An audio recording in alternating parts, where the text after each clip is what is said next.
خلي بالك انت ليه عايز تعتكف؟ انت ليه عايز تدرك ليلة القدر؟ عشان التقصير الذي وقع منك في حياتك الله عز وجل يتجاوز عنك هذا التقصير، لأن أنت مهما تعمل من عبادات ومن طاعات أنت مع الله مقصر وفي جنب الله مقصر. هم ليه؟ في الحديث لن يدخل أحدكم عمله الإيه؟ الجنة. لن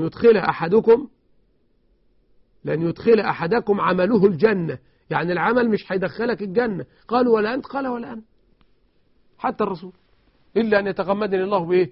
برحمة منه وفضل. فخلي بالك، خلي بالك من الحكاية دي. ولذلك في الآيات مثلا لما جه ربنا قال النبي إنا فتحنا لك فتحا مبينا ليغفر لك الله ما تقدم من ذنبك وما تأخر. إنما ما عنده ذنوب، لكن الآية قالت ليغفر لك الله. لا إيه ده؟ ما تقدم من ذنبك، يبقى في غفران ذنوب، يبقى عنده مذنوب. لا طب إزاي عنده عصمة وإزاي بقى عنده ذنوب؟ فكر بقى. قال لك لا، الحكاية مش كده، الموضوع مش كده خالص.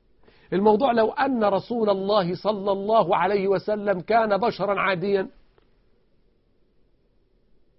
لكان قد وقع في الخطأ الذي يقع فيه أي من البشر، أو لو وقع في الذنب كما يقع بعض البشر أو كل البشر في الذنب، ولكن الله عصمه من ذلك، فكانت عصمة النبي من ذلك تحتاج إلى استغفار. واستغفار النبي صلى الله عليه وسلم مهما كان من أول حياته إلى آخرها ربما لم يكفي تلك العصمة التي أعطاه الله إياه، فربنا بمن عليه يقول له ليغفر لك الله ما تقدم من ذنبك وما تأخر.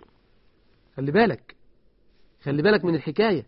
فأنت لما تدرك 83 مش إدراك كده وخلاص، لا، ده الحكاية إنك أنت تريد إنك أنت تسد نقص عندك وعجز. في الحديث الصحيح إن الدين يسر ولن يشاد الدين أحد إلا غلب، ولن يشاد الدين أحدا إلا غلب ولن يشاد الدين أحد إلا غلب، فسددوا وقاربوا وأبشروا واستعينوا بالغدوة والروحة وشيء من الدلجة.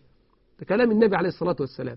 أنا ما أدري اليوم زي ما قلت كلام أهل العلم أو كلام الدروس هذه، يعني الواحد بيعتقد أنه في مجلس روحاني، يعني هو رزق للناس، والله هو رزق من الله يسوق الله تبارك وتعالى. لكن يعني بس عايز أقول إني يعني أخرج من حكاية ليلة القدر وكلام، عايز أقول إن الحرص على التمسك بالدين ده شيء كويس، لكن الشيطان يدخل منين؟ بتحويل الوجه. تعال نشوف نموذج تاني من الحرص ونشوف الشيطان بيدخل منين. حتة الحرص مثلا على المال. تعرف كل الناس حريصة على المال، كل الناس عندها حرص على المال، وكل الناس عايز يبقى عندها فلوس كتير وأموال كتير، كل الناس نفسها تبقى مستريحة.